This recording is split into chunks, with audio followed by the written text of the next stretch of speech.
Greetings, it's Logic Jones again with the second video in the Lunatic series. I had done several videos on the subject. I got up to about 4 or so, and my time is limited doing this sort of work, so I tried to rush it, and going back and trying to edit it and try to make sense out of what I had done, and sometimes I'd miss words, or sometimes I would a variety of mistakes that just made what is going to be for many people, if it's their first time looking at this material, is going to be quite confusing. So what I've decided to do is just start all over again and build a case from the ground up. And this has proven to be a good opportunity for me to clarify my teaching method on this, and to begin with very first principles and build upon those. And to give an example, we'll see as this develops. I'm already a little further along than I am sounding like I am right now. This is an infill. Anyway, I hope that my pedagogy is clear, and if it's not, please comment, especially if you have teaching experience, or if you're a learner who would like things to be made more clear. But for now, we'll start at the very beginning. It's a very good place to start.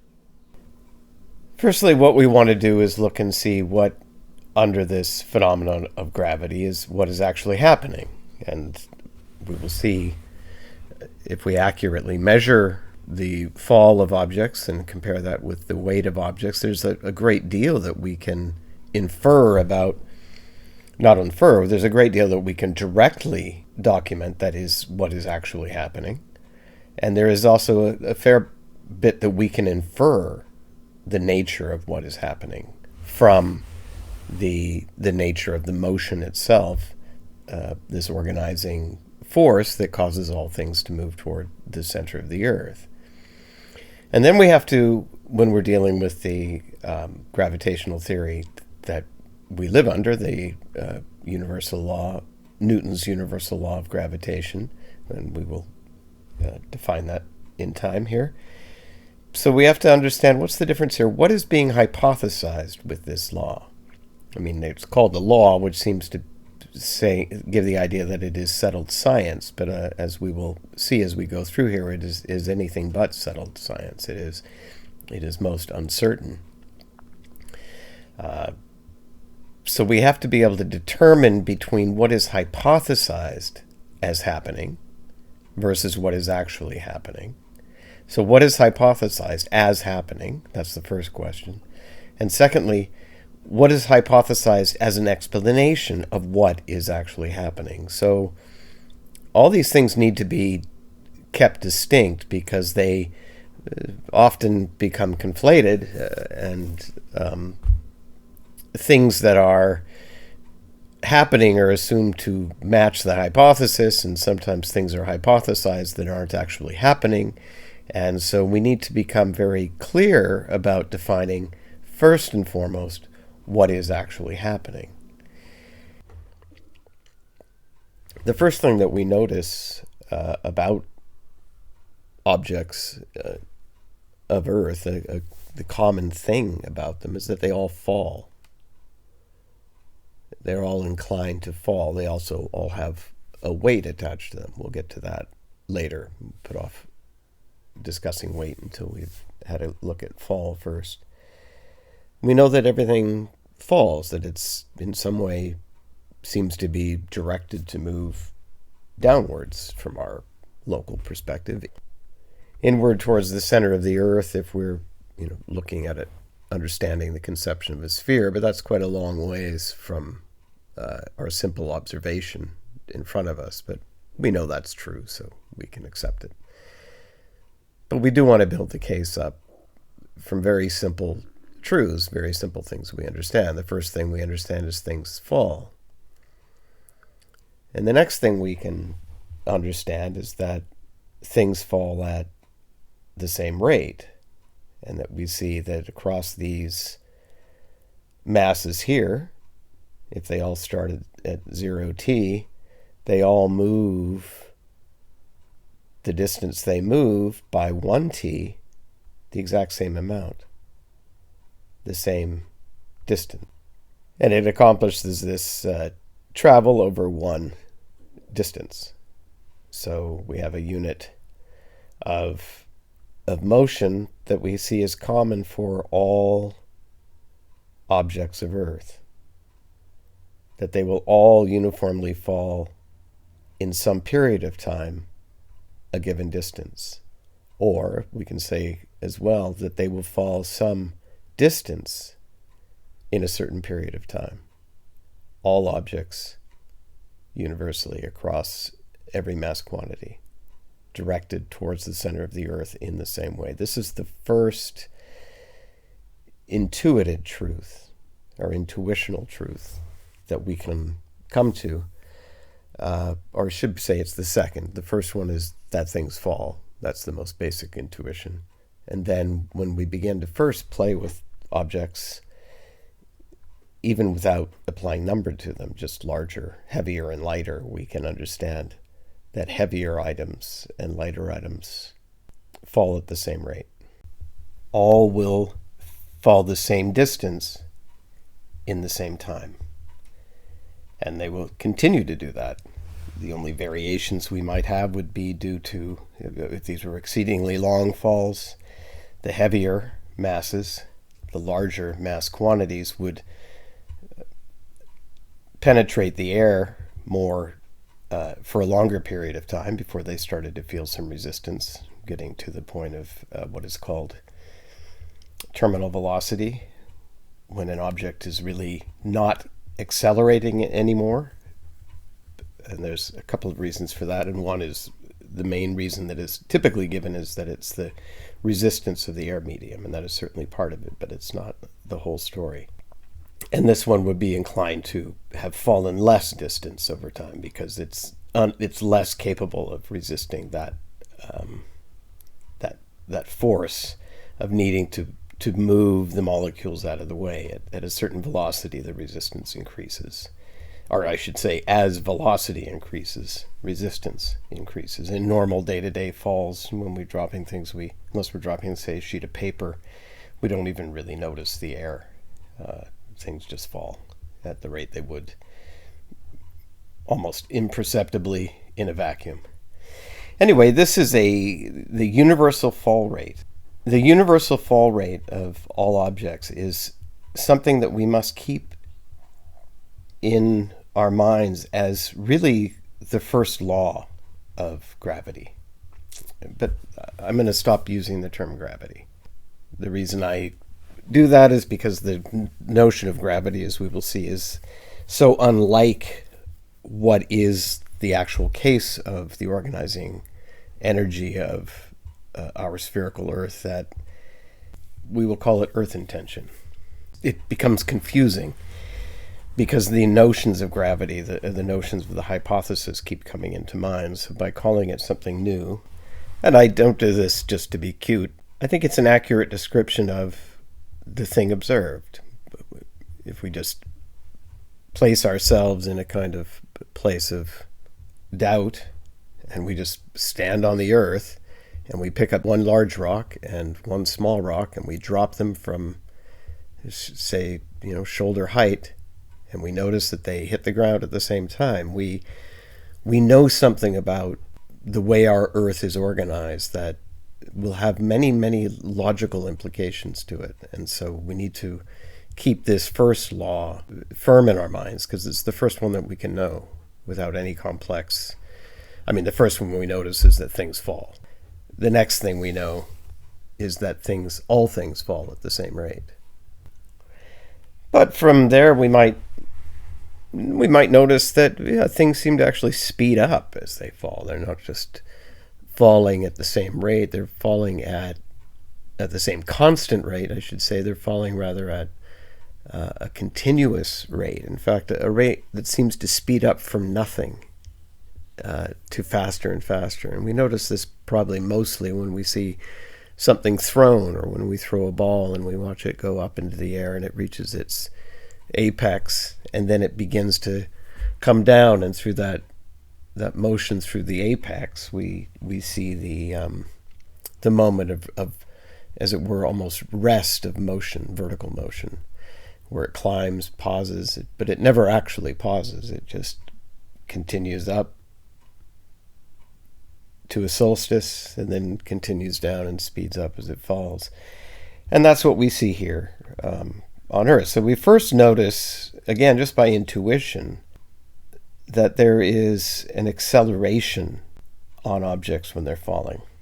So we notice that this universal fall rate is acceleration, and this is also always present in all objects, because if they all fall at the same rate and one of them falls at an acceleration, this means that each and every one of them falls at the same rate of acceleration. Well, we like numbers, sometimes we want to get to numbers, and I think we've exhausted the intuitive sense of our understanding. We've intuited through experiment and just through living that things fall, that we know that we have to place things carefully, that they're going to fall down if we don't place them in a certain way. And it's the nature of things we're so used to living in. We take it as being perfectly natural, and it is according to the natural order of things, but that doesn't mean that it's self-occurring. It's just the common state of things in the created order, that things are organized in this way on Earth. And for us as material beings, we are subject to this law ourselves in every way as any other object, animal, mineral, vegetable, etc. All things are subject to this same earth intention, and that is in fact both the formal and the efficient cause of Earth in one intention. So we have the universal fall rate, we have acceleration, but could we, apply some numbers to this somehow? I mean, this here obviously has had numbers applied to it, so, what are these numbers? So we'd say, what kind of experiment would you do? You'd say, well, this is an infill describing my the method I use for quantifying the fall rate of objects on Earth. I knew that it was known, but I thought it was just a worthwhile thing to go through the process of the experiment to gather the data. And so this is, at this point in the discussion, this is what you would do next. First, we said that the intuition was to know that things fall, and as soon as we need to systematize them, we're going to need some way of quantifying along regular measures of distance and time. What we need is some kind of quantification equipment, which they certainly didn't have back in Newton's time, though Galileo did a great job of determining the velocity of objects in a way, using slopes to slow them down and then to calculate, to restate them in terms of free fall. But we can capture things on Earth with a variety of devices, but this was just a cell phone camera that I used. So I was holding rocks, hand is not included, but I was holding rocks above certain heights. So some heights were quite short. Some was, I think I broke 6 feet up into 6 different 1-foot increments and measured each one to document it. And then I did several long ones down to overhead walkways and different kinds of walls and such. Just got a variety of readings. You couldn't find the fixed distances. I used a laser pointer to determine the elevation, and then with the camera, I would hold a stone in my fingers, and then I would release the stone, and then I would film the stone falling until it hit the ground, and then at the hitting of the ground, it would usually shoot off to the side or in some way indicate a change in motion. And that was the method. I then took those data, those captures, which are, momentary events captured on a device that's expected to be reliable in terms of its accuracy, but it does have a limitation, because I have a cheap phone, is a limitation in frame rate. These are not high def captures. They're actually quite staggered. I mean, they're quite what's the word? Anyway, quite low resolution. There's the word. And so, fortunately, there are two aspects to the device. One is the visual, and one is the auditory, or the hearing. So this thing's going to pick up sound as well. So for the visual, it's going to watch this thing go down, down, down. And the instant, there is going to always be increasing delay in terms of what the person here is seeing, or what the camera is capturing, because the light getting to it is taking longer and longer. But in 32 feet, it's insignificant. In 60 feet, in 100 feet. It was the ones I dropped off a parquet that were the funnest. The rocks actually smashed. And anyway, seemed a little... I advise getting a spotter if you're dropping rocks off of high elevations in public spaces. Anyway, this... So we have an auditory, or we have a perturbation of the air medium, which leads to sound waves coming out. And we can see the rock's fall is acceleration. But when it hits the ground, the sound wave it sends out is linear.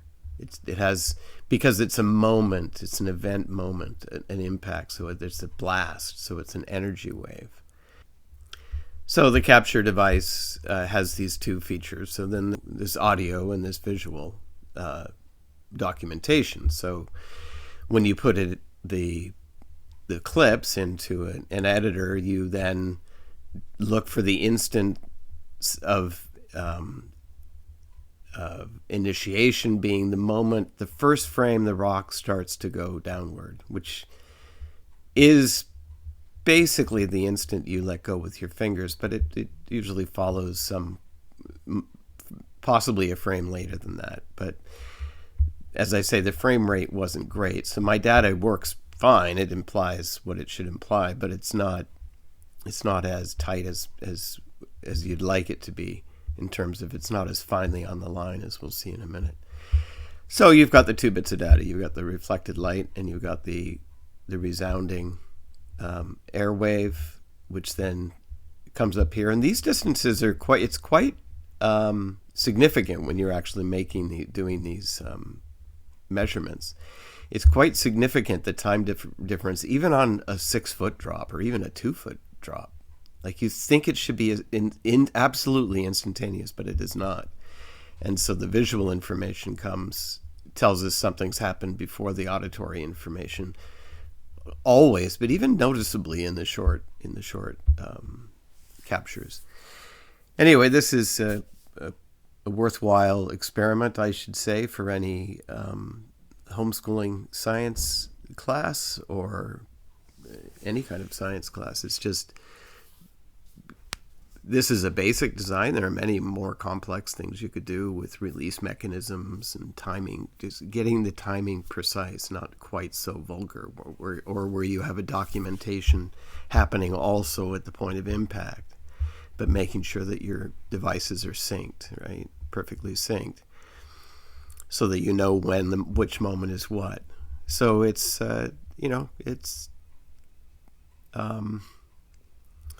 it's a good experiment in that you already know what the results are going to be ahead of time, so you actually can measure the quality of your capture device or devices against a given standard. So here's the data points on the graph, which is the d times t squared the fall law formula, which is just this basic, very generic exponential formula. And you can see this is how I rediscovered something that had already been discovered, but I didn't know. I just wanted to go through the experience, and I think it is a good exercise to go through, just to learn what it means to make to document a force in, or a phenomenon, an energetic phenomenon in our world, because that's what you're doing as a scientist. You need to have equipment that works. So here we have something that we know an answer to. So I repeat, but it is a good exercise. So here's the data. And anyway, that we will get more into particulars later again, but I just, at this point in the expression of knowledge, this is the moment when an experiment is required in order to carry on beyond mere observational intuition. And it turns out on Earth that it's, we'll get into particulars later, but in 1 second, things fall 16.09 feet, so about 16 feet in a second.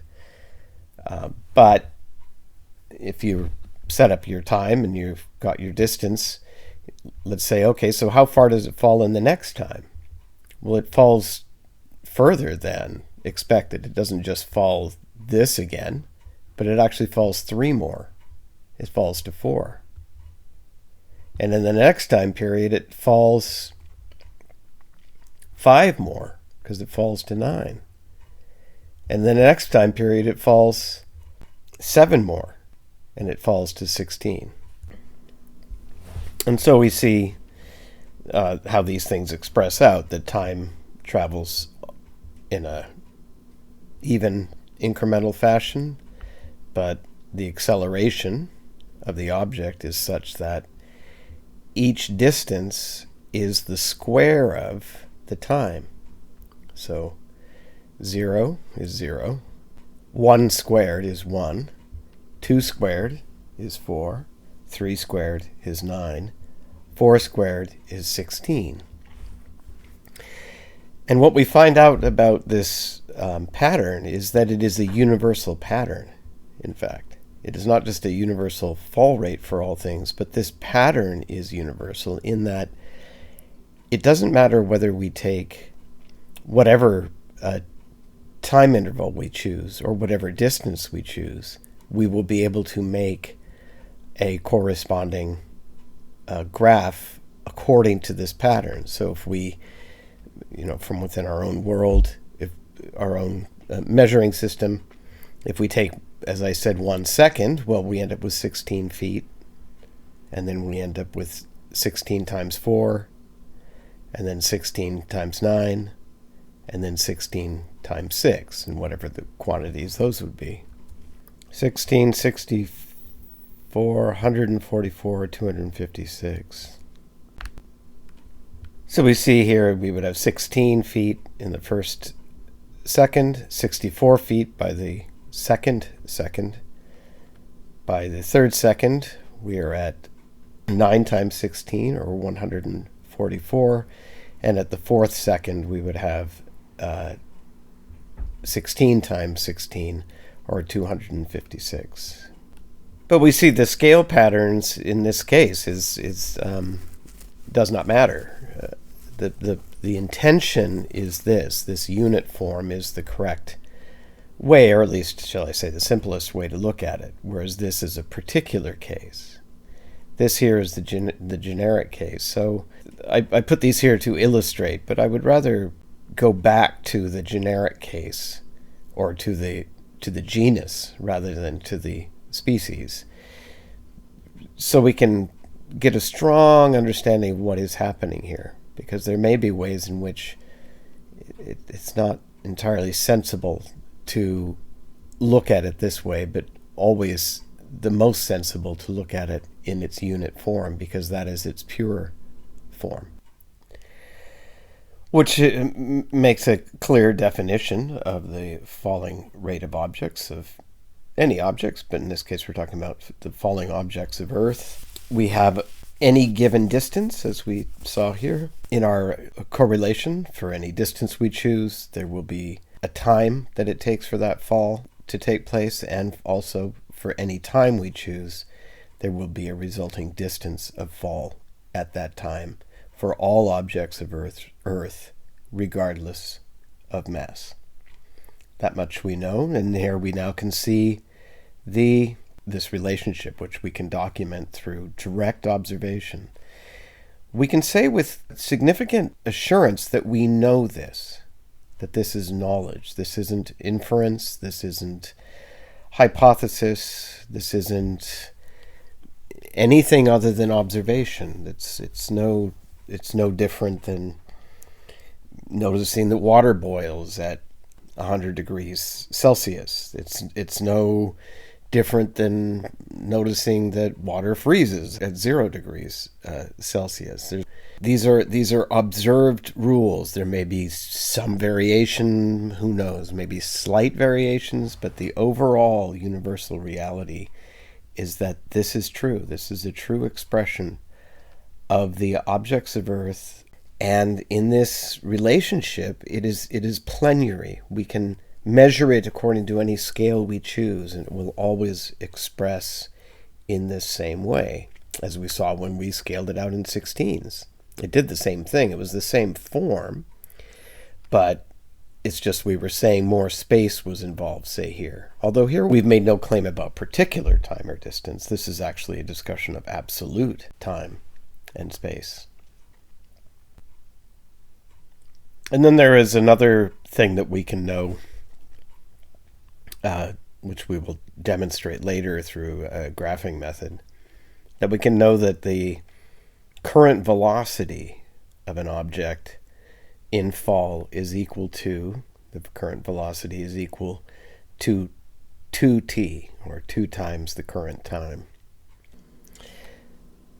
So I've made some changes to our knowledge flowchart here to make the separation between the different kinds of knowing that we have, and which are more solid and which are less solid, and what is the nature of our knowledge and how do we come to it. And there's many ways in which, especially when dealing with this kind of scientific approach or natural philosophical, to answer this question about what is actually happening.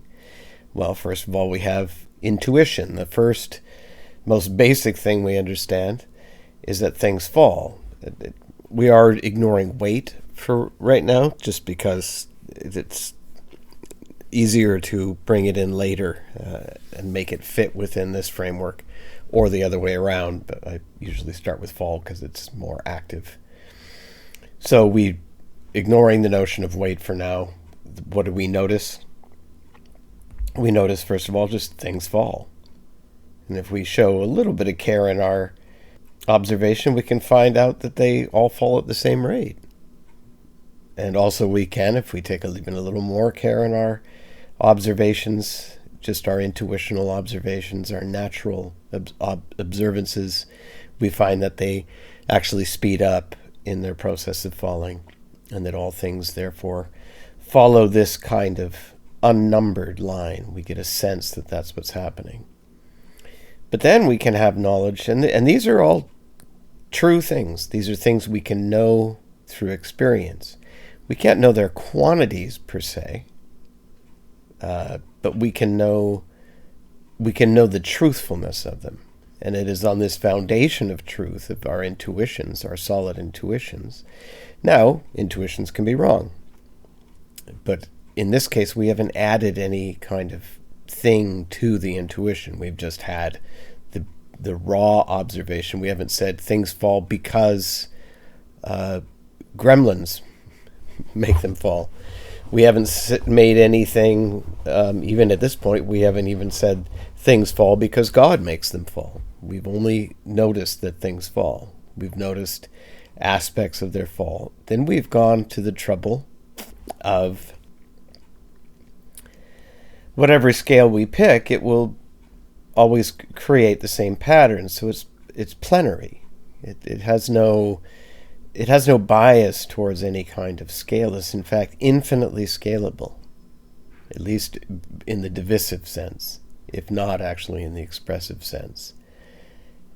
That is quite a bit to know about this thing. And then we also know, which we cannot demonstrate here, we can only assert, that velocity is going to be equal to 2 times the current time. So current velocity is going to be equal to,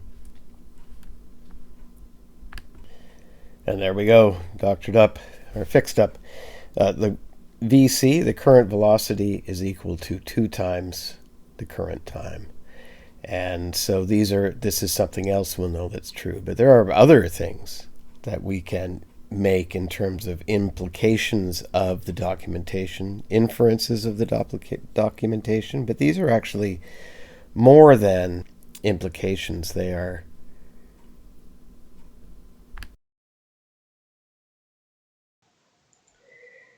and this is the difference that we need to really come to terms with when we're looking at the Lunar Rover. Does the Lunar Rover in any way, either by its own motions or by the motions of the gravel and sand that is, and in some cases even dust, it seems like, kicking up, does it in any way reflect this kind of difference? Are we seeing motions that slow on the moon compared to what we would think were intuitional motions? Are the motions that we are intuiting while watching the film that seem to make it just seem like it's slowed down on Earth? So this is a long progression, a long lot of information getting us to this single point, and I think we'll probably call that a video, and then start working on the next one so they don't get too long and too cumbersome. Next one will basically carry on where this is left off, with our summary of what things we've discovered. And then we've discovered all of these things that are true. All these 6 things so far are true about the Earth, even though I know some of them have not been defended quite yet, but we'll get to that soon enough. But first, we need to know that if the moon is in fact just a species of a common genus shared with Earth, of which Earth is a species of planetary intention, well, and the sun may have, or presumably has, all things that are formed into spheres are in some way held as spheres, but do they vary in terms of this intention? That's the question we have to come up with answering. But in this discussion, I mean, that's an interesting question to answer, and it may not be one we can answer, and it's not necessary for us to answer it in this case, because all we're really trying to do here, though these other theoretical questions will come up, but what we're really trying to do is say, according to this theory of gravity, does it match these expectations? Will it match what it means to live? Will the video documentation be of an environment that is like this compared to the Earth's environment like this? That's the question. Is the lunar documentation, the Lunar Rover documentation, does it conform to being filmed under an intention of the moon that is 1/6 that of Earth? Because that's what is assumed by those who claim to go there.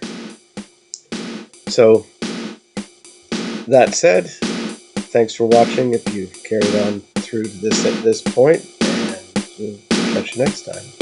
Daily Logic Films out.